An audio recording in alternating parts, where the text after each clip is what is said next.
press the bell icon to never miss a video from theory to practical.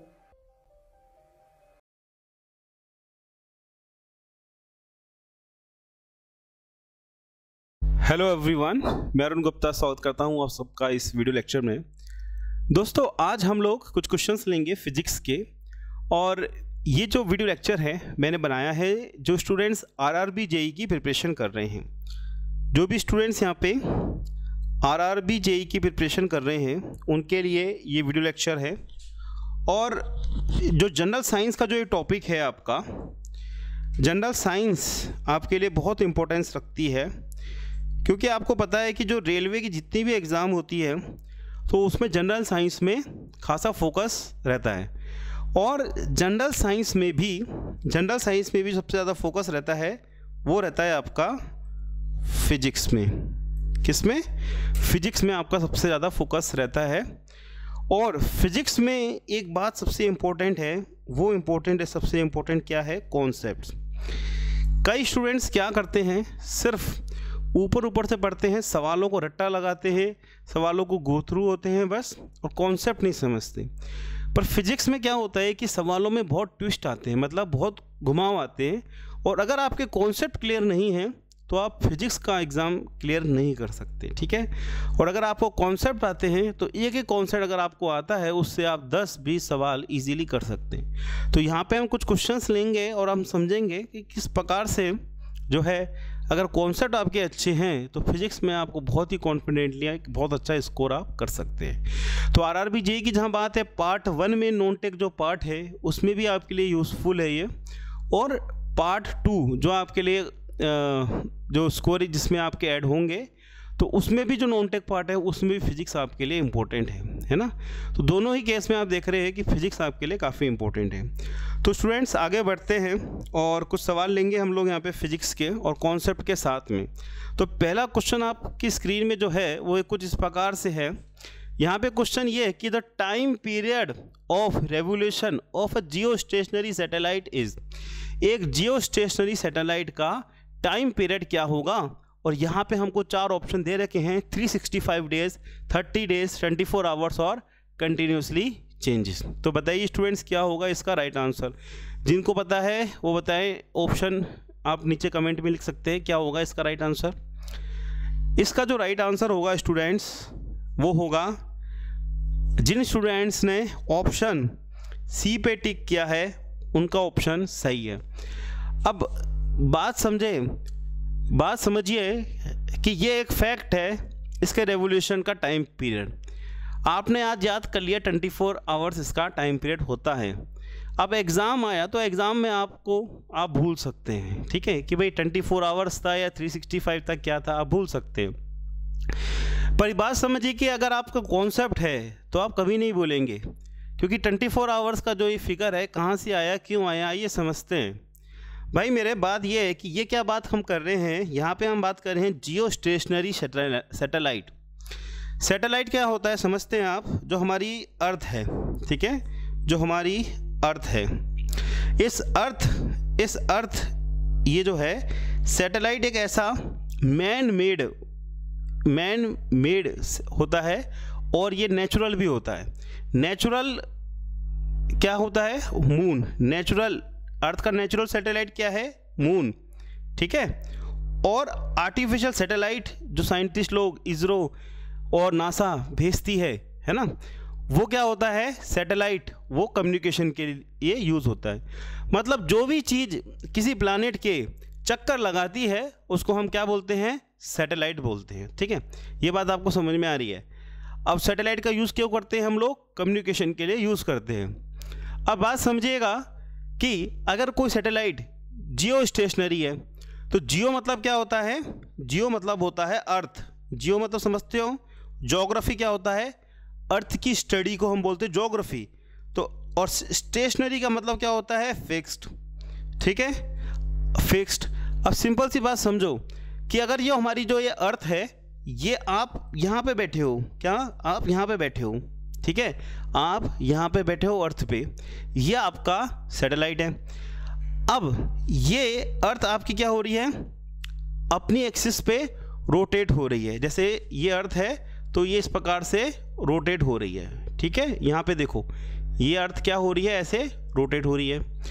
अब अगर आप यहाँ पे बैठे हो और अगर आपके लिए ये सैटेलाइट जियो स्टेशनरी है तो क्या होना चाहिए, इसकी भी सेम स्पीड होनी चाहिए जो आपकी स्पीड है, तभी आपको क्या लगेगा, ये स्टेशनरी लगेगा, है ना। आपकी क्या स्पीड है, आपकी रेवोल्यूशन की क्या स्पीड है, जो अर्थ की है कितनी है, 24 घंटे 24 आवर्स। तो सिंपल सी बात है, इस सैटेलाइट भी यहाँ से लेके यहाँ तक पूरा चक्कर लगा लेगा 24 आवर्स में, है ना। तब आप देखोगे कि जो ये है सैटेलाइट ये स्टेशनरी है। वो तभी पॉसिबल होगा जब आपकी घूर्णन की जो स्पीड, जो मतलब अर्थ की हो गई स्पीड एक प्रकार से, वो स्पीड आपके सैटेलाइट की होनी चाहिए। तो ये बात समझे कि क्यों होती है जियो स्टेशनरी सैटेलाइट की स्पीड 24 आवर्स। ये कॉन्सेप्ट अपने यहाँ पे मजबूत किया। अब आइए स्टूडेंट्स नेक्स्ट स्लाइड पे लेते हैं। नेक्स्ट स्लाइड आपको देख रहे हैं, नेक्स्ट क्वेश्चन सभी को स्क्रीन में दिख रहा है। देखते हैं कौन कौन स्टूडेंट इसको हल कर पाएगा इस फिजिक्स की क्वेश्चन को। तो क्वेश्चन हमारा यह है कि a man standing on the top of tower has 2 spheres A and B. एक व्यक्ति जो एक टावर के टॉप पे चढ़ा हुआ है, उसके हाथ में 2 स्पेयर है, 2 गोले हैं, जिनका नाम है ए और बी। फिर क्या कह रहा है, he drops the sphere A downward. उसने पहले स्पेयर को ऐसे छोड़ा नीचे, ठीक है, and throw sphere B horizontally at the same time. उसी क्षण उसने जो बी था उसको हॉरिजेंटली फेंका, यूं करके हॉरिजेंटली फेंका, हॉरिजेंटल डायरेक्शन में उसने वेलोसिटी दी इसको ऐसे। एक तो सीधा फेंका और एक उसने हॉरिजेंटली ऐसे फेंका, फेंकूंगा नहीं टूट जाएगा पेन, पर समझे बात को, हॉरिजेंटल डायरेक्शन में फेंका। ठीक है, अब देखिए स्टूडेंट्स क्या है, अब आगे क्या बता रखा है इसमें, which of the following is correct. मतलब ये आपको कंडीशन दे दी है, हमको बताना है कि कौन सी कंडीशन, कौन से ऑप्शन इसमें करेक्ट होंगे। ठीक है, तो सबसे पहली बात है कि both sphere will reach the ground simultaneously. क्या ये सही है, क्या दोनों स्पेयर एक ही क्षण जमीन को टच करेंगे।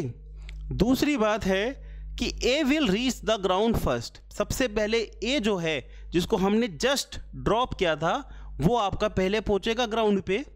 तीसरा क्वेश्चन क्या है, B will reach the ground first. B will reach the ground first, मतलब कि बी जो होगा जिसको हमने वेलोसिटी दी थी, ठीक है, वो पहले पहुंचेगा। और सी क्वेश्चन क्या है, question is incomplete because the masses of the species are not given. ये क्वेश्चन अधूरा है क्योंकि आपने मास जो है इसका नहीं दिया। तो स्टूडेंट्स समझे इस क्वेश्चन को, क्या है इसका मतलब। कई स्टूडेंट को समझ में नहीं आया होगा, कोई बात नहीं, हम उसी के लिए हैं। ये भाई मेरे एक बंदा है जो एक टावर पे चढ़ा हुआ है, ठीक है, ये टावर पे चढ़ा हुआ है एक बंदा, ठीक है, इसके पास में 2 स्पेयर है, ठीक है, एक ये स्पेयर है और दूसरे हाथ में एक ये स्पेयर है, ठीक है, एक ये स्पेयर है और एक आपका ये स्पेयर है, 2 स्पेयर दिख रहे हैं। ये है व्यक्ति, ठीक है, हंसता हुआ। अब एक स्पेयर है जिसका नाम है ए और एक स्पेयर है जिसका नाम है बी। एक स्पेयर का नाम क्या है, ए है, और दूसरे स्पेयर का नाम है बी। अब इसने क्या किया कि जो पहला स्पेयर है उसको ऐसे छोड़ दिया और जो दूसरा स्पेयर है उसको हॉरिजॉन्टल डायरेक्शन में वेलोसिटी देके छोड़ दिया, ठीक है। अब इसकी वेलोसिटी इस तरफ है और इसको आपने ऐसे ड्रॉप मार दिया सीधा। समझ में आ गई बात। अब मुझे ये बताएं कि पहले ये क्या है, धरती जो है आपकी सरफेस जो है ये धरती है, तो धरती पे कौन सा स्पेयर पहले पहुंचेगा ये आपको बताना है,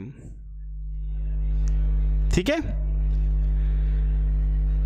तो कौन सा स्पेयर पहले पहुंचेगा ये आपको बताना है। कॉन्सेप्ट समझेंगे इसको, क्वेश्चन समझ में आ गया, पहले आप मुझे ये बताएं। क्वेश्चन सभी को समझ में आ गया। क्या क्वेश्चन कह रहा है, एक व्यक्ति है जिसके हाथ में 2 स्पेयर है, एक को तो वो ड्रॉप कर रहा है, जस्ट छोड़ रहा है, और दूसरे को वो हॉरिजॉन्टल वेलोसिटी दे रहा है स्पेयर बी को। आपको बताना है कि कौन सा पहले पहुंचेगा। तो बताएं स्टूडेंट क्या होगा इसका राइट आंसर। क्वेश्चन समझ लिया। जिन बच्चों ने ऑप्शन, जिनका ये ऑप्शन डी है, ये ऑप्शन टाइप डी है, जिनका सही जवाब है वो यूट्यूब कमेंट में लिखेंगे क्या होगा इसका सही आंसर। जिन स्टूडेंट्स ने इसका आंसर बोला है ये उनका आंसर है सही। कौन सा? Both sphere will reach the ground simultaneously, मतलब कि दोनों ही स्पेयर जमीन को सेम टाइम पे जो है हिट करेंगे। अब देखो स्टूडेंट्स, इसको एक सिंपल से एक्सपेरिमेंट से आप इसको इजीली इसको कर सकते हो। ठीक है, आप और आपका रूममेट या आपका फ्रेंड दोनों हाथ में ले लो दो इरेज़र। ठीक है, दो इरेज़र ले लो। ठीक है, और सेम टाइम में आप बोलना भाई एक तो उसको जस्ट ड्रॉप करेगा और दूसरे को बोलना वो ऐसे करेगा। कैसे? ऐसे करेगा। और आप देखेंगे कि ज़मीन को जब वो टच करेंगे वो सेम टाइम में करेंगे। क्या? सेम टाइम में टच करेंगे, मतलब दोनों के हाथ के लेवल सेम होनी चाहिए। ठीक है, आप दोनों फ्रेंड के हाथ के लेवल सेम रखना, एक यहाँ पे अटकाना, यहाँ ड्रॉप करना यूँ, और एक आप ऐसे मारना, है ना। आप खुद देखेंगे कि दोनों ज़मीन पे सेम टाइम पे पहुँचेंगे। एग्ज़ाम टाइम में आपको ये सहूलियत नहीं मिलेगी कि आप वहाँ पे एक्सपेरिमेंट कर लो, पर यहाँ पे हम समझते हैं कि ऐसा क्यों है। यहाँ पे हम समझते हैं कि ऐसा क्यों है। तो देखें स्टूडेंट्स, बात समझे कि जब हमने यहाँ पे जो वेलोसिटी जो बी को दे रखी है, कई स्टूडेंट का आंसर आया होगा कि B will reach the ground first. पर आप ये देखो, आप अगर वर्टिकल मोशन अगर आप जो है कंसिडर करते हैं, आप वर्टिकल मोशन अगर आप कंसिडर करते हैं तो आप क्या पाते हैं? वर्टिकल फोर्स, वर्टिकल वेलोसिटी ए की कितनी थी? 0। क्यों? इनिशियली 0 थी ना, क्योंकि आपने उसको ड्रॉप किया था। आपने उसको तेज वेलोसिटी नहीं दी, आपने इसको ड्रॉप किया था। तो इनिशियल वेलोसिटी जब आपने छोड़ा था तब इसकी वेलोसिटी 0 रही होगी और धीरे धीरे वेलोसिटी बड़ी होगी, है ना। अब मुझे बताओ बी की वेलोसिटी क्या रही होगी? Vertical.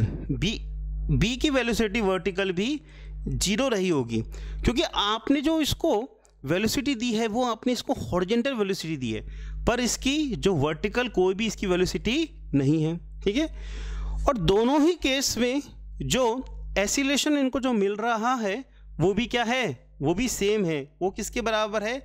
Acylation due to gravity के बराबर है। ठीक है, अब इनिशियल वेलोसिटी सेम और आपकी जो जी है वो भी आपकी सेम है। ठीक है, इनिशियल वेलोसिटी सेम है और जी भी आपकी सेम है, तो टाइम क्या होगा? टाइम क्या होगा? टाइम भी सेम होगा। ठीक है, हाइट भी सेम है ना, हाइट भी सेम है और वेलोसिटी भी इनिशियल 0 है या सेम है, और एसिलेशन ड्यू टू ग्रेविटी वो भी सेम है।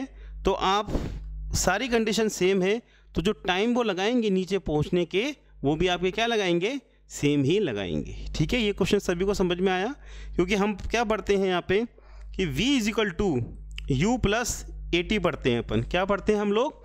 v is equal to u plus AT पढ़ते हैं, है ना। तो यहाँ पे जो u है वो तो क्या है? 0 है, और a जो एसिलेशन है वो भी आपका सेम है।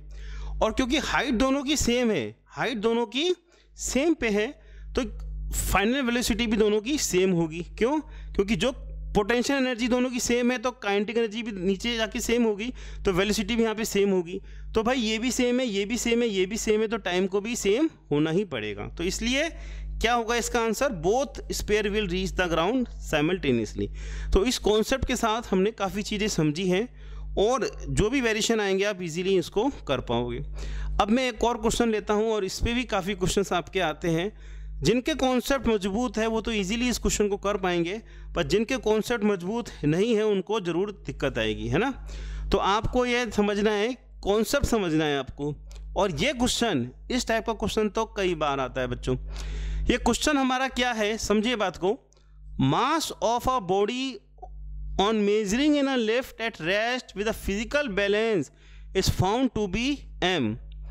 एक लिफ्ट है, लिफ्ट समझते हो, मूवी देखने जाते हो जब, तो वहाँ पे आपने एक वजन तोलने की मशीन, फिजिकल बैलेंस आपने रख दिया, उस पे आप चढ़े हो, ठीक है, और उस पे जो मास आ रहा है, जो वेट दिखा रहा है, मास आ रहा है, जो मास आ रहा है सॉरी, तो उसमें जो मास मेज़र किया वो कितना मेजर किया उसने, m मेजर किया, ठीक है। अब क्वेश्चन ये है, if the lift is accelerated upward with acceleration a, lift अब एसिलेशन a से ऊपर जा रही है, accelerated upward with acceleration a, now what will be the mass of body. अब फिजिकल बैलेंस जो है आपका वो कितना मास दिखा रहा होगा अपने बैलेंस में। क्वेश्चन सभी को समझ में आया या नहीं आया बच्चों? नहीं आया तो मैं आपको एक्सप्लेन कर देता हूँ। यहाँ पे एक लिफ्ट है और यहाँ पे एक फिजिकल बैलेंस रखा हुआ है, ये लिफ्ट है, फिजिकल बैलेंस है। यहाँ पे आप जो है इस प्रकार से खड़े हुए हो इस बैलेंस के ऊपर, ये क्या है, ये आपका है बैलेंस, ये क्या है, ये है आपकी लिफ्ट, ठीक है बच्चों। अब आपने मेजर किया, अभी लिफ्ट क्या है, रेस्ट पर है, तो रेस्ट पोजीशन पे जो फिजिकल बैलेंस की जो रीडिंग आई वो आई है m, ठीक है। अब इसके बाद में ये जो लिफ्ट है वो a एसिलेशन से ऊपर जाने लगी, ठीक है, a एसिलेशन से ऊपर जाने लगी। अब जब ये a एसिलेशन से ऊपर जाएगी तो ये बताइएगा कि इसका a एसिलेशन से जब ऊपर जा रही है तो ये बताइएगा कि अब इसका जो मास है वो कितना होगा, ठीक है। अब इसमें कई क्वेश्चन बन जाते हैं भाई, ये a एसिलेशन से ऊपर जा रही है, अगर ये मान लीजिए a एसिलेशन से नीचे जा रही होती तो ये एक और क्वेश्चन बन गया, ठीक है। नेक्स्ट में जो क्वेश्चन लूँगा ना वो देखो, अपेरेंट वेट ऑफ मैन वाला लिफ्ट में कम हो जाएगा, ज़्यादा हो जाएगा, ये सारी चीज़ भी है, तो ये भी इसी से आपका क्लियर होगा, है ना। तो आइए पहले इस क्वेश्चन को समझते हैं। क्वेश्चन को समझे या नहीं समझे पहले तो आप मुझे ये बताएं। ये लिफ्ट है, उस पर फिजिकल बैलेंस मैंने रख दिया, एक व्यक्ति उस पर चढ़ा हुआ है और लिफ्ट मूव नहीं कर रही है और इसका जो मास है वो m है। अब लिफ्ट जो है a एसिलेशन से ऊपर जा रही है, तो बताइए उसका मास कितना होगा। और अगर इस क्वेश्चन में और फर्दर में जाता हूँ तो मैं बोलता हूँ कि यार मैं एक काम करता हूँ कि अब मैं एसिलेशन नीचे की तरफ करता हूँ, तो अब मुझे बताइएगा कि मास कितना होगा। अब मैं इस क्वेश्चन को और प्रकार से ले सकता हूँ कि अगर ये ऊपर जाएगी तो मास जो है वो मोर होगा या फिर लेस होगा, और नीचे की ओर जाएगी तो मास जो है वो मोर होगा या लेस होगा। इस प्रकार से भी मैं इस चीज़ को लिख सकता हूँ। तो ये स्टूडेंट सभी को समझ में आए कि बात क्या हो रही है यहाँ पे, ठीक है। इसका कॉन्सेप्ट समझते हैं, और इसका अगर आपने कॉन्सेप्ट समझ लिया तो आप कोई भी सवाल में वेरिएशन है आप इजीली कर पाएंगे। सबसे पहली बात क्या समझी आपने, कॉन्सेप्ट समझा। क्या समझा, कॉन्सेप्ट समझा, है ना। अब देखो बच्चों यहाँ पे एक बात समझो, इसका जो कॉन्सेप्ट नंबर 1, कॉन्सेप्ट नंबर 1 पहला कॉन्सेप्ट ये है कि लिफ्ट जो फिजिकल बैलेंस जो मेज़र करता है ना, वो क्या मेज़र करता है, उस पे जो लगने वाला जो प्रेशर रहता है ना वो मेज़र करता है। क्या, उस पे जो प्रेशर लग रहा है ना वो मेज़र करता है, उस पे जो प्रेशर लग रहा है वो मेज़र कर रहा है, राइट। तो देखो फ्री बॉडी डायग्राम हम लोग बनाते हैं समझने के लिए। सबसे पहले जो व्यक्ति है उसको बनाते हैं, ये व्यक्ति है, ठीक है। इस व्यक्ति पे ये जो बंदा है ना, ये बंदा, इस पे कौन कौन सी फोर्स लग रही है एक बार ये हम लोग यहाँ पे चेक करते हैं, ये आप मुझे बताएंगे। इस व्यक्ति का जो वेट है नीचे mg, ठीक है, एक तो ये फोर्स लग रही है। अब इसमें एक और फोर्स लग रही है, कौन सी लग रही है, कौन बताएगा।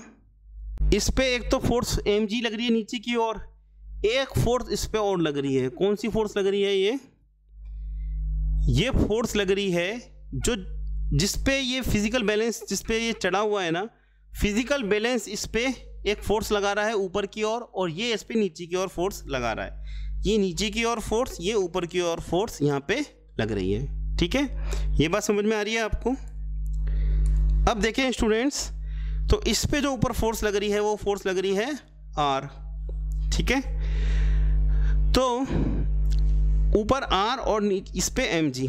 अच्छा, फिजिकल बैलेंस की अगर मैं बात करता हूँ तो ये जो फिजिकल बैलेंस है ना, ये जो फिजिकल बैलेंस है, इस फिजिकल बैलेंस पे जो ऊपर की ओर जो फोर्स लग रही है ना, उसको ये फिजिकल बैलेंस का जो डायल है वो मेज़र करेगा।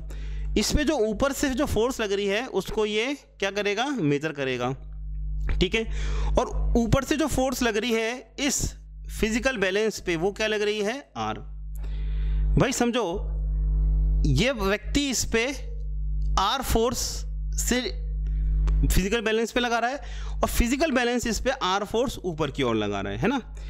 तो एक दूसरे पे ये इक्वल एंड अपोजिट फोर्स लगा रहे हैं जिसका नाम है आर, ठीक है, रिएक्शन फोर्स जिसको हम लोग बोलते हैं। और आर वही फोर्स है जो फिजिकल बैलेंस में शो हो रही है, ठीक है। ये बात समझ में आ गई होगी।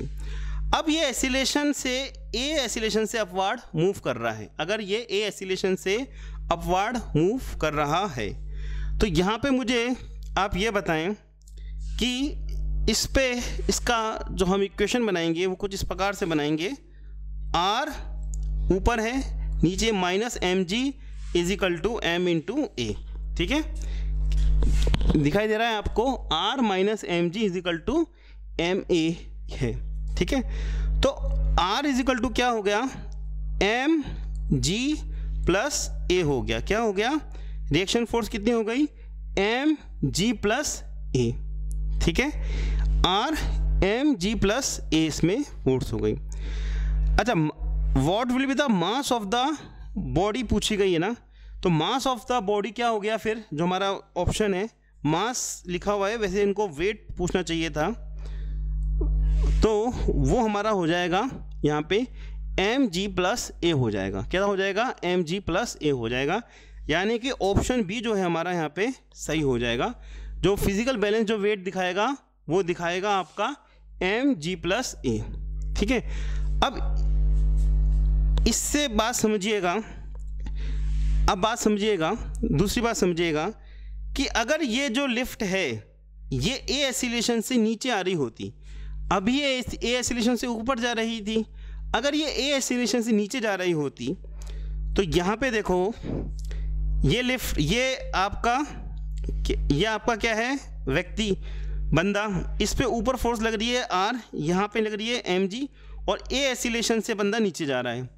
ये जो व्यक्ति है, बंदा है लिफ्ट पे, ये आर ऊपर फिजिकल बैलेंस लगा रहा है, एम जी नीचे की और इसका वेट लग रहा है, और ये नीचे एसिलेशन ए से जा रहा है।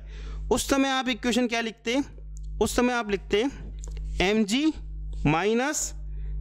Minus R is equal to M ए।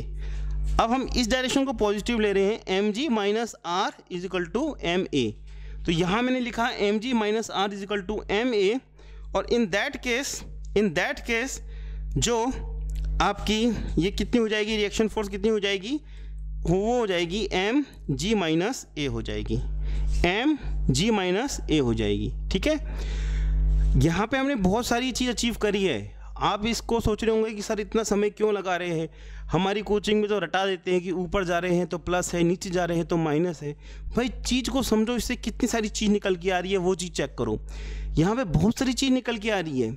यहाँ पे आपने सबसे बड़ा जो कॉन्सेप्ट समझा वो ये कॉन्सेप्ट समझा कि जो आपका फिजिकल बैलेंस है वो क्या मेज़र करता है, वो उसके ऊपर जो लगने वाली जो ताकत होती है ना उसको मेज़र करता है। जब हम सब्जियां ले रहे हैं तो सब्जियों का जो डोना रखा है, जो बर्तन रखा है, कंटेनर रखा है, उस पर जो सब्जियां कितनी ताकत लगा रही है ना, वो उसका वेट है, ना कि वो जिस पे खड़ा हुआ है आपका बैलेंस, वो ताकत जो लगा रहा है वो नहीं, ऊपर से कितनी ताकत लग रही है वो मेज़र करता है आपका फिजिकल बैलेंस। और हमने जो न्यूटन का थर्ड लॉ है वो हमने पढ़ा कि इक्वल एंड अपोजिट फोर्स लगती है। तो यहाँ पे जब यहाँ पे खड़ा हुआ है और ये फिजिकल बैलेंस है, तो फिजिकल बैलेंस इस पे आर फोर्स लगा रहा है ऊपर की ओर, रिएक्शन फोर्स, तो ये व्यक्ति भी इस पे आर फोर्स नीचे की ओर लगा रहा है, और वो जो आर फोर्स है वही ये फिजिकल बैलेंस रीड आउट करेगा। ये बात आप सभी को समझ में आ गई है।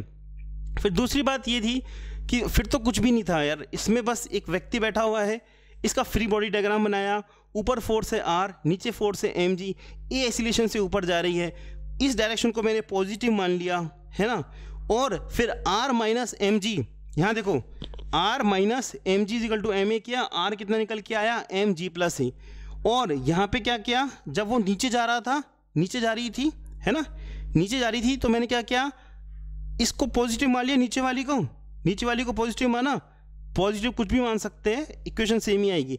M G minus R is equal to M A लिखा, M G minus R is equal to M A लिखा, आर क्या आया, एम जी माइनस ए। तो जब ऊपर जाएगी एसिलेशन ए से तब हमको एम जी प्लस ए लिखना है, जब नीचे जाएगी तो एम जी माइनस ए लिखना है। ये चीज़ हो गई। अब इस चीज़ से नेक्स्ट क्वेश्चन का जो आंसर है वो भी कवर हो गया।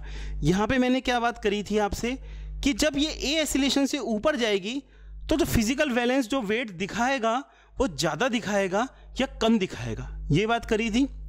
तो सिंपल सी बात है यार, ये क्या है एम जी प्लस ए, क्या है एम जी प्लस ए। जब ऊपर जाएगी तो जी प्लस ए आ रहा है, मतलब ये प्लस हो रहा है, तो फिजिकल बैलेंस क्या दिखाएगा, मोर दिखाएगा। ठीक है, जी प्लस ए है ना, जी प्लस ए। अब सेम चीज़ देखो, अगर ये ए एसिलेशन से नीचे जा रही होती, ए एसिलेशन से नीचे जाएगी तो इस पे जो टोटल जो रिएक्शन फोर्स होगा वो क्या होगा, एम जी माइनस ए। क्या, एम जी माइनस ए, मतलब चीज़ क्या हो रही है, M G minus M A हो रही है। तो एम ए की चीज़ यहाँ पे सबट्रैक्ट हो रही है। तो सिंपल सी बात है, जो फिजिकल बैलेंस जो रीडिंग शो करेगा वो क्या शो करेगा, वो रीडिंग शो करेगा लेस। तो इसमें आंसर आपका लेस हो जाता है। ठीक है, अब मुझको आप इन जनरल बात बताओ, ये क्वेश्चन हो गया। नेक्स्ट क्वेश्चन देख लो एक बार। The apparent weight of a man in a lift is less than the real weight कब होगा, जब अपेरेंट वेट एक व्यक्ति है जो लिफ्ट पे बैठा हुआ है, ठीक है, खड़ा हुआ है, बैठा हुआ है, जो भी है। अब इसका जो वेट है वैसे है 100 kg, तो इसका वेट कम अगर फिजिकल बैलेंस दिखा रहा है या फिर उसका अपेरेंट वेट कम हो रहा है, तो ये कब होगा, जब लिफ्ट नीचे जाएगी एसिलेशन ए से, लिफ्ट ऊपर जाएगी यूनिफॉर्म स्पीड से। यूनिफॉर्म स्पीड का मतलब होता है एसिलेशन जीरो होना। ठीक है, एसिलेशन जीरो होना। अगर यूनिफॉर्म स्पीड से जाएगी तो इसका अपेरेंट वेट सेम होगा। अगर 100 kg का है तो 100 kg ही फिजिकल बैलेंस दिखाएगा। ये बात ध्यान रखना, ये भी बात ध्यान रखना, है ना। अब देखो, यूनिफॉर्म स्पीड मतलब A is equal to zero, speed change नहीं हो रही है ना। फिर the lift is going down with uniform speed, तो भी आपका एसिलेशन जीरो है। ठीक है, lift is going up with uniform acceleration, तो यहाँ पे है ये एम जी प्लस ए, ये है आपका एम जी माइनस ए। अगर यहाँ पे ये दिखा रही है क्या, कम दिखा रही है रियल वेट से, तो कौन सी कंडीशन हो गई आपकी, कौन सी कंडीशन हो गई आपकी, गोइंग डाउन। ठीक है, हमने क्या पढ़ा था यहाँ पे, देखो एक बार, एम जी प्लस ए जब ऊपर जाती थी तब प्लस होता था और नीचे जाती थी क्या होता था, माइनस। तो जिन स्टूडेंट ने आंसर इसका नीचे लिखा है एम जी माइनस, वो आंसर आपका सही है। तो समझ में आ गया, ये क्वेश्चन भी समझ में आ गया। अब और क्वेश्चंस भी मैं लूँगा इसमें। ये हमारा डेमो वीडियो लेक्चर था, और भी वीडियो लेक्चर कंप्लीट हम लोग प्रोवाइड करा रहे हैं इसी प्रकार के फिजिक्स के विद कॉन्सेप्ट्स। ठीक है, तो आप फिजिक्स और जनरल साइंस है वो भी आप सेपरेटली जो है वीडियो लेक्चर कंप्लीट ले सकते हैं थ्योरी टू प्रैक्टिकल से। तो चलो वो सारी बात तो हम करते रहेंगे, पर मेन बात आपने समझी, कैसे कैसे क्वेश्चंस थे, क्या क्या कॉन्सेप्ट है वो आपने समझा। अब मुझे एक बात बताओ, कौन कौन स्टूडेंट जो झूला होता है ना उसको आप लोग क्या क्या बोलते रहेंगे। ऐसे एक झूला होता है ना खतरनाक, बचपन में तो खतरनाक लगता था, अब नहीं लगता इतना। तो ऐसा जो घूमता रहता है ना, तो उसमें आपने देखा होगा डर कब लगता है, मतलब एक पेट में गुदगुदी सी होती है ना, तब ऊपर जाता है तब लगता है या नीचे जाता है तब लगता है। नीचे जाता है ना ये झूला, समझ गए ना कौन से झूले की बात कर रहा हूँ मैं। जब ये नीचे जाता है ना स्पीड से, और जितना एक्सीलरेशन जितनी तेज गति से चलेगा उतना डर ज़्यादा लगता है ना। तो क्यों लगता है वो, क्यों लगता है, हम लोग की पोजीशन क्या होती है उसमें, ये जो मैंने अभी पढ़ाया था ना अपेरेंट वेट वाला कॉन्सेप्ट, उससे ही वो चीज़ समझ में आएगी कि हम जब नीचे जाते हैं ना। चलो इसका आंसर आपको यूट्यूब कमेंट में देखना है कि जब हम ये गोल वाला जो झूला होता है ना, जब हम ऊपर जाते हैं तब कोई प्रॉब्लम नहीं आती, जब नीचे आते हैं ना घांग, तब अपन को डर लगता है। क्यों लगता है डर, तब हमारा अपेरेंट वेट क्या होता है, ऐसा लगता है कि हम तो गिरने वाले हैं, हमारा कोई वेट ही नहीं है, वेट लेस, क्या बोलते हैं उसको, वेट लेस सिचुएशन बोलते हैं ना। तो वो क्या चीज़ होती है। चलिए स्टूडेंट्स, इसको कमेंट में लिखना।